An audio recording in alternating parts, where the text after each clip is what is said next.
ஒரு நல்ல குரோத்ன்றதை நம்ம அறிஞ்சுக்கிட்டோம். ஏன்னா எல்லாரும் பாறாங்கல்ல பார்த்தாங்க, ஆனா ஒரு சிற்பி பார்க்கிற விதம் வேற, சாதாரண மக்கள் பார்க்கிற விதம் வேற. ஏன்னா மைக்கேல் ஆஞ்சலோ வந்து அந்த கல்லை பார்க்கறாரு, அவரு அதுல இருந்து ஒரு அற்புதமான சிலையை வெளியே கொண்டு வர்றாரு. ஆனா சாதாரண மக்களுக்கு என்ன தெரியாது, அதைத்தான் சொன்னாங்க, கல்லை கண்டா நாயை கண்டா. அதாவது கலை உணர்வு சார். நாயின்ற ஒரு சிற்பத்தை நாயா பார்த்தா அது சிற்பமா இல்லை கல்லா தெரியும். இல்ல கலைநயத்தோட பார்த்துட்டோம்னா அது உயிருள்ள பொருளா தெரியும், வெறும் சிலையா தெரியாது. இந்த இடத்துக்கு என்ன சிறப்பு? நான் ஏன் சார் இந்த இடத்துக்கு இன்னைக்கு ஈர்க்கப்பட்டு வந்திருக்கிறேன்னா ஸ்பாட் பிளான். நீங்க ஒண்ணு சும்மா உங்க நேரத்தை எல்லாம் என்ன செய்து விரயப்படுத்தி இங்க வரல, ஒரு நோக்கத்தோட வந்திருக்கிறோம். அப்ப அந்த நோக்கம் வந்து 4 காரணங்களால நிறைவேறினா நாங்க எதிர்பார்த்ததும் இறைவனுடைய அனுக்கிரகமும் ஒன்னா இருக்குன்றத நான் அதை ரியலைஸ் பண்றேன். முதல்ல இந்த இடத்த வந்து நான் ஏன் சார் முதலீடு பண்ணணும், இதை விட வெளியே கம்மியா இருக்கும்னு சொல்றாங்களே சார், இருக்குமா? நான் இதுல போடுற முதலீடு எனக்கு இது ஒர்த்தபிள் தானா? இது எவ்வளவு நாளையில வளர்ச்சி அடைகிறதற்கான வாய்ப்பு இருக்குது? அகைன் இதை மறு விற்பனை செய்யணும் அப்படின்னா நான் யார் அணுகணும்? இதெல்லாம் உண்மையான சந்தேகங்களா இல்ல நானா யூகத்தின் அடிப்படையில் சொல்றேன்னா? நீங்க பேசினா நல்லா இருக்கும். உண்மையான சந்தேகம் தான். ஏன்னா எம்ப்ளாய்மெண்ட் அப்படின்றதும் சரி, ரிட்டையர்மெண்ட்டும் சரி. ரிட்டையர்மெண்ட் அப்படின்றது ஹார்ட் அண்ட் ஏர்ன் மணின்னு சொல்லுவாங்க, ரொம்ப கடினமா வாழ்நாள்ல உழைச்ச பணம். அப்ப அதை ஒரு இடத்துல முதலீடு பண்ணணும் அப்படின்னு சொன்னா நிலம் அப்படின்றது ஒரு பைக்கோ, ஒரு கம்ப்யூட்டரோ, ஒரு லேப்டாப்போ அல்லது ஒரு செல்போனோ கிடையாது. நீங்க என்ன நினைக்கிறீங்க? தலைமுறை தாண்டிய ஆசீர்வாதம். அது தலைமுறை தாண்டிய ஆசீர்வாதம். நான் அதனால இதை ரியலைஸ் பண்ணது நான் என்னுடைய அங்கிள் இருந்து சொல்றேன். நீங்க இதை லேண்டா பார்க்கலாம், 600 ஸ்கொயர் ஃபீட்டா பார்க்கலாம், 800 ஸ்கொயர் ஃபீட்டா பார்க்கலாம். இது தலைமுறை தாண்டிய ஆசீர்வாதம். அப்ப இந்த இடத்துக்கு என்ன ஒரு சிறப்பு இருக்குது அப்படின்னு சொன்னா, நம்ம இடம் அமைந்திருக்கிற இடத்தை பத்தி 2 பேருமே சொன்னாங்க. 56 ஏக்கர். இதை ஒருத்தர் கண்ணும் கருத்துமா 2014 அப்ரூவல் வாங்கினால இன்னைக்கு சாமியானா போட்டு உட்கார்ந்து இருக்கிறோம். இதே பகுதியில் வெளியே இருந்த மனோரமா ஆட்சியினுடைய 150 ஏக்கர் இன்னைக்கு அரசாங்கம் எடுத்துக்கிட்டாங்க.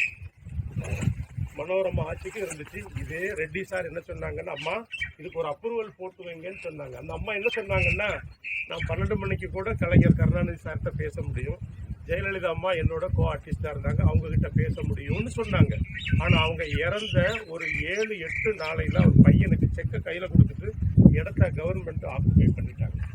அப்ப இந்த இடம் இருக்குதுன்னா இது ஏதோ ஒரு நோக்கத்தோட தான் இருக்குது. இது எங்களுக்காக, உங்களுக்காக, இன்னும் வரக்கூடிய அடுத்த தலைமுறைக்கு இதுல ஒரு பெரிய விஷயங்களை செய்யறதற்காக. இப்ப நம்ம இந்த இடம் வந்து 56 ஏக்கர். இது முழுமையா காம்பவுண்ட் வால் போடப்பட்டிருக்குது. நாம உட்கார்ந்து இருக்கிறதா ஃபேஸ் 1. நீங்க இதுல பார்த்தா தெரியும், ப்ளூ கலர்ல இருக்கிறது தான் ஃபேஸ் 1. அந்த முன்னாடி இருக்கக்கூடிய மஞ்சள் வந்து ஃபேஸ் 2. நம்முடைய இடது பக்கம் இந்த காருக்கு பின்னாடி இருக்கிறது ஃபேஸ் 3. இந்த 3லையும் இப்ப இம்மிடியட்டா நாளைக்கே பத்திரம் பதியலாமா சார்? எனக்கு ரெடி கேஷா இருக்கு சார், உடனடியாக 90 பிளாட்டுகள் இருக்கு, பதிஞ்சுக்கிறலாம் சார். என்கிட்ட பகுதி காசு இருக்குது, மீதி காசுக்கு நான் என்ன பண்ணணும்னா இந்த டேபிள் உங்களுக்காக தயார் நிலையில் இருக்குது. அவங்களும் நமக்கு வந்து 2 விஷயம்தான், என்னுடைய ப்ரொஃபைல் நல்லா இருக்கணும், என்னுடைய ரிட்டர்ன் ஸ்டேட்மெண்ட் இருந்ததுன்னா 36 மணி நேரம் போதுமா சார்? 36 மணி நேரம் ஒர்க்கிங் டேஸ்ல எடுத்து உங்களுக்கு அதையும் பண்ணி கொடுத்துடலாம். சரி சார், இந்த இடத்த பத்தி இன்னும் சொல்லணும் அப்படின்னா சார், இது பக்கத்துல ஃபேக்டரிஸ் இருக்குன்னு சொல்றாங்களே, கொஞ்சம் புகை இருக்குமா, சூடு இருக்குமா, இது வாழ்றதுக்கு தகுதியானதா அப்படின்னு கேட்டா, நாம வேணா ஒருவேளை நாங்க ஏமாத்தி உங்களை விற்கலாம், நீங்களும் ஏமாந்து போய் வந்திருக்கலாம். ஃபாக்ஸ்கான் கம்பெனி ஏமாந்து வந்திருக்க மாட்டார் இல்லையா? நான் சொல்ற ஆட்கள் எல்லாம் ஏமாளி கோமாளி இல்லை. ஃபாக்ஸ்கான் கம்பெனி அவன் 18,000 குடியிருப்புகளை நம்ம இடத்துல இருந்து கரெக்டா 900 மீட்டர்ல கட்டி வச்சிருக்கிறாப்புல. இதை தாண்டி சாம்சங் நிறுவனம் இருக்குது, டைம்லர்னு சொல்லக்கூடிய ஃபென்ஸினுடைய ஹெவி ட்ரக்கை தயாரிக்கிற நிறுவனம், Royal Enfield, Yamaha, Nissan Renault, இந்த கம்பெனிகள் எல்லாம் நானா சொல்றேன்னா உள்ள இருக்குதா பிரதர்ஸ்? ஏன்னா ஒரு ஒப்புதலை வாங்கி கொடுவோம், அப்புறம் ஏதோ அவரா விட்டுறான்னு சொல்லிடக்கூடாது இல்லையா? அப்ப இவ்வளவு நிறுவனமும் ஒரு புரிந்துணர்வு ஒப்பந்தம் போடும் பொழுது இந்த இடத்தை பத்தி 5 விஷயங்களை கேட்டிருப்பாங்க. ஒரு நிறுவனம், அதாவது நிம்ஸ் சொல்லுவாங்க sir, national manufacturer investor zone அப்படின்னு சொல்லுவாங்க, நிம்ஸ். அதாவது அவங்க உள்ள வரணும்னா 5 விஷயங்கள் இருக்கணும். 1, அவங்களுக்கு முதல்ல ரோடு ஆக்ஸ் இருக்கணும். இன்னைக்கு ரோடுன்னு எடுத்துக்கிட்டோம் அப்படின்னு சொன்னா, நம்ம இருக்கிற இடத்துல இருந்து இப்ப எனக்கு வல்லக்கோட்டை முருகன் கோயில்கிட்ட திக்கி திணறி வந்தேன். ஏன்னா சண்டே வந்து அவ்வளோ ஃபெமிலியரான ஒரு டெம்பிள் அது. அந்த டெம்பிள்ல இருந்து வெறும் 2.4 கிலோமீட்டர்ல நம்மளுடைய 80 அடி ரோடு மேல அமைஞ்சிருக்கு நண்பர்களே. இதை தந்த ஓனருக்கும் வரும்னு தெரியாது, இதை வாங்கி சைன் பண்ணும் பொழுது 80 அடி ரோடு வரும்ன்றது நமக்கும் தெரியாது. இப்ப ரேட்டை கூட்டுவோமான்னு சொன்னாரு. இந்த பந்தல்ல நம்ம தான் முடிவெடுக்கணும். 2000 ரூபா போதுமா 2300 ரூபா வச்சுக்கலாமான்னு நீங்க முடிவெடுத்தீங்கன்னா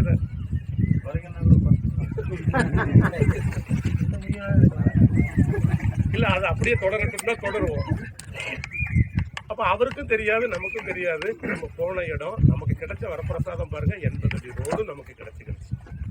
இந்த 80 அடி ரோடு எங்க போய் கனெக்ட் ஆகுது? கரெக்டா 1 கிலோமீட்டர்ல இது உள்ள போய் எங்க சிப்காட்டுக்குள்ள கனெக்ட் ஆகுது. சிப்காட்ல கனெக்ட் ஆகி ரைட் சைட்ல பாத்தீங்கன்னா 3 பெரிய பில்டிங் கட்டிக்கிட்டு இருக்கிறாங்க. அது வேற யாரோ கிடையாது, வியட்நாமினுடைய VinFast electric EV company, EV car தயாரிக்கிற கம்பெனி இன்னைக்கு ரைட் சைட்ல பக்கத்துல இருக்குது. அப்ப அதுவும் நமக்கு ஒரு மெரிட். அப்போ ஒரு ரோடு இங்க இருந்து 2.4 கிலோமீட்டர்ல ஸ்ரீபெரும்புதூர் டு சிங்கப்பெருமாள் கோயில் வரைக்கும் இருக்கக்கூடிய 8 லைன் ரோடு சார். அது சிங்கிள் லைன் கிடையாது, 4 லைனும் கிடையாது, அது 8 லைன் ரோடு. இந்த ரோடை வந்து கனெக்ட் பண்றது எதோட கொண்டு போறாங்கன்னா, இப்ப ஸ்ரீபெரும்புதூர் டு எண்ணூருக்கு ரோடு இருக்கு. ஸ்ரீபெரும்புதூர் டு எண்ணூருக்கு வெறும் 52 கிலோமீட்டர் தான் 6-வே ட்ராக் போட்டிருக்கிறாங்க. அதில் இன்னும் கொஞ்சம் தாமரை பாக்கத்துல வந்து சேர்த்துட்டாங்கன்னா, சிங்கப்பெருமாள் கோயில்ல இருந்து மாமல்லபுரத்துல சேர்த்துட்டாங்கன்னா அது ஏதோ தமிழ்நாடு இல்லை சார். கிழக்க கல்கட்டா, மேற்கா வந்து நமக்கு காண்ட்லா போர்ட்டு. எங்க இருக்குது காண்ட்லா போர்ட்டு? ஆப்ஷன் ஏ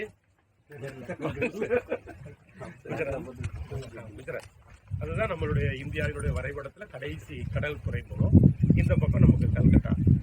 ஏன் சார் இதை வந்து நான் பெருசா சொல்றேன் அப்படின்னா, இந்த இடத்துக்கு அவ்வளோ ஒரு வேல்யூ இருக்கு சார். இந்த ஃபாக்ஸ்கான் அப்படின்றது எல்லா இடத்துலையும் இல்லை, இந்த டெலிவரி அப்படின்றது எல்லா இடத்துல இல்லை. அவங்க இந்தியாவிலே 4 இடத்துல இருக்கிறாங்க. குறிப்பா எங்க இருப்பாங்கன்னா டெல்லி, கல்கத்தா, மும்பை, இந்தியா, தமிழ்நாட்டில் சென்னை. அப்ப இங்க தயாரிக்கப்படுகிற ஃபைன் ப்ராடக்ட்டும் எல்லா ஸ்டேட்டுக்கும் போகணும், எல்லா ஸ்டேட்ல இருந்தும் நமக்கு ரா மெட்டீரியலும் வரணும். அப்போ துறைமுகமும் ஏர்போர்ட்டும் அது போக லாஜிஸ்டிக்கும் இது எல்லாமே வசதி இருக்கான்னு கேட்டு தான் யார் வந்திருக்கிறா? நான் சொன்ன இந்த சிக்னேச்சர்டு கம்பெனி எல்லாமே வந்திருக்கிறாங்க. அப்போ நம்ம இருக்கிற இடத்துல இருந்து 2.4ல வந்து ஸ்ரீபெரும்புதூர் டு சிங்கப்பெருமாள் கோயில் 8-வே லைனு. இன்னொரு ரோடு நம்ம சைட்டு 80 அடி ரோட்ல இருந்து 3வது கிலோமீட்டர்ல வண்டலூர் டு வாலஜா ரோடு. அந்த ரோட்ல இப்போ எத்தனை பேர் வந்தீங்க? காஞ்சிபுரம், வேலூர்ல இருந்து வந்தவங்களுக்கு தெரியும். உண்மைதான சார்? சொன்ன ரோடு இருக்குல்ல, இப்போ கிணத்த காணும் சொன்ன மாதிரி நான் போய் சொல்லல. Right, okay. அப்ப இந்த பக்கமும் 3 கிலோமீட்டர்ல ரோடு இருக்குது. இதை தாண்டி இதுல இருந்து 1/2 கிலோமீட்டர்ல நமக்கு அருண் எக்ஸெல்லோ அப்படின்னு சொல்லி இதுல ஒரு அபார்ட்மெண்ட் இருக்கு.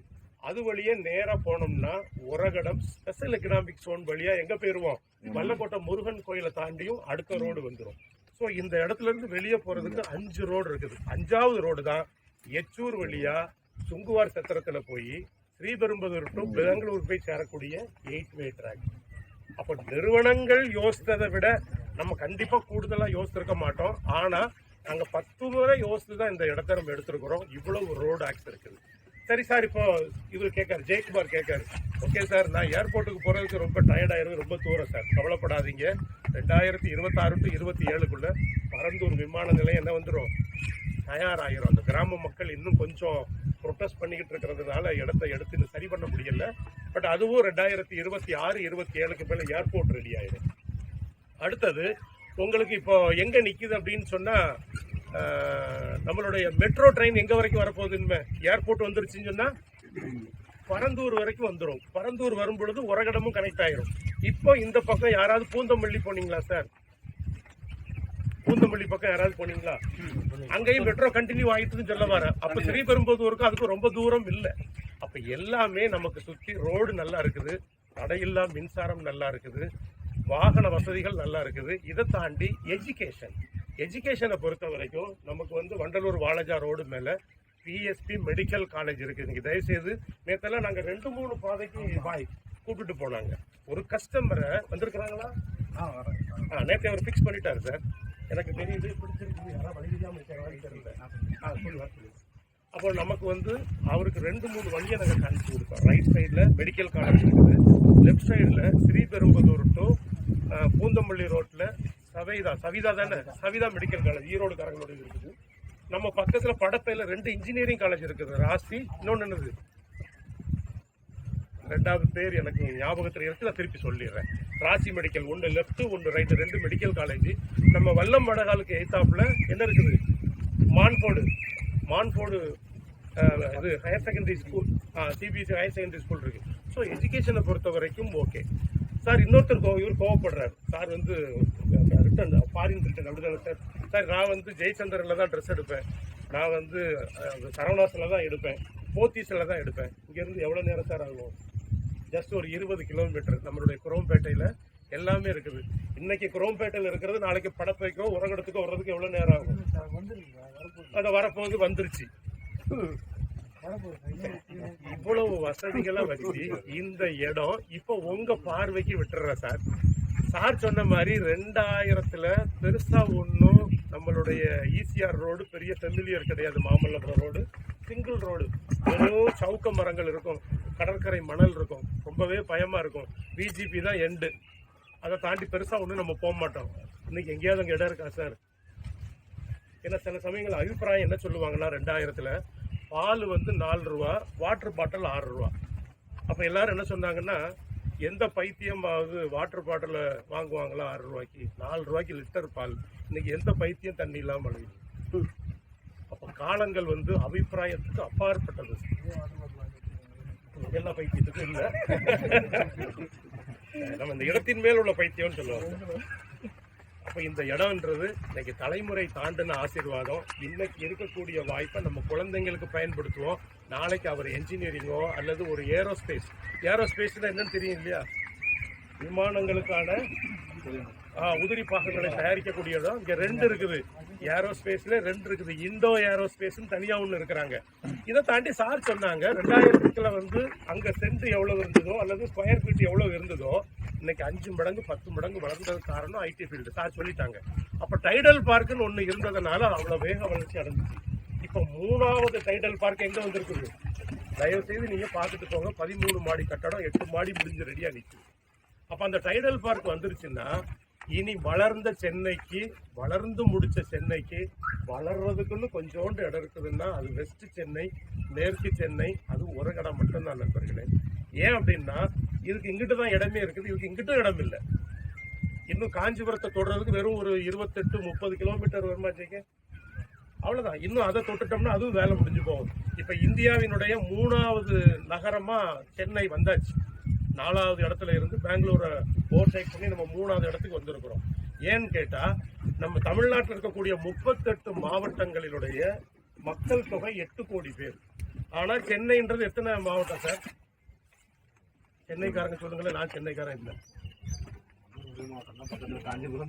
திருவள்ளூர் சேர்த்துக்கிட்டாங்க. அப்போ சென்னை, திருவள்ளூர், காஞ்சிபுரம், செங்கல்பட்டு 4 மாவட்டம். இந்த 4 மாவட்டத்தில் மட்டும் 2 கோடி பேர் இருக்கிறீங்க. பிரச்சனை என்னன்னு கேட்டா, தண்ணி வந்தாலும் பிரச்சனை, தண்ணி வரவில்லைனாலும் பிரச்சனை. பூகோள ரீதியா கிழக்க இருக்கிறத விட மேற்கு தான் இனி சேஃப் அப்படின்னு சொல்றாங்க. நான் எங்க இடத்த விற்கிறக்கா போய் சொல்லக்கூடாது. ஈசிஆர் ஓஎம்ஆர்ல தண்ணி தட்டுப்பாடு வந்துருக்கு, தெரியுமா தெரியாதா?